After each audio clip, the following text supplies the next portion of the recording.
안녕하세요. 두 번째 질문은 책 읽어주기 꼭 해야 할까요? 입니다. 즉답을 하자면 네, 저는 꼭 읽어주어야 한다는 주의입니다.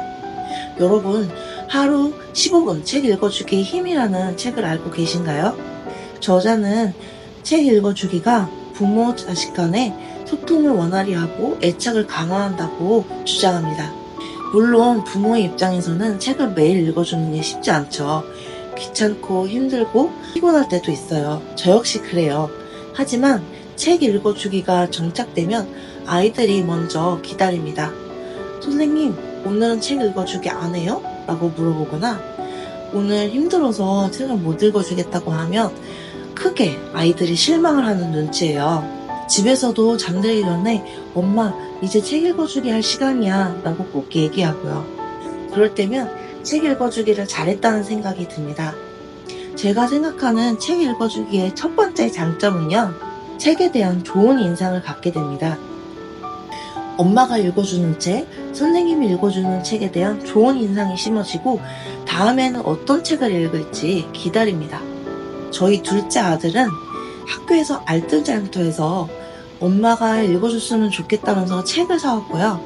학교에서는 선생님이 읽어주는 책을 학교 도서관에서 빌리려는 쟁탈전이 벌어집니다.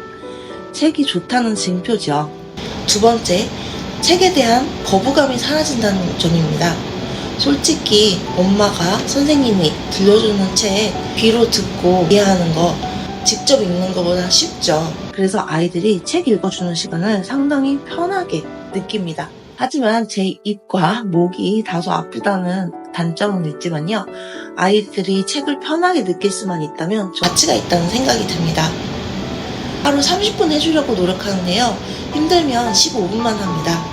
학교에서는 시간이 빠듯해서 하루에 15분 정도만 해주고요. 주로 재밌어 할 만한 이야기를 고르고 그 책을 엄마나 선생님이 읽어준다면 그 책에 대한 느낌이 나쁠래야 나쁠 수가 없겠죠. 제 친구 중에 아이에게 책을 고를 때 이 책이 학습적으로 어떤 도움이 될지에만 포커스를 맞춰서 책을 고르는 친구가 있는데요. 제 생각은 조금 다릅니다.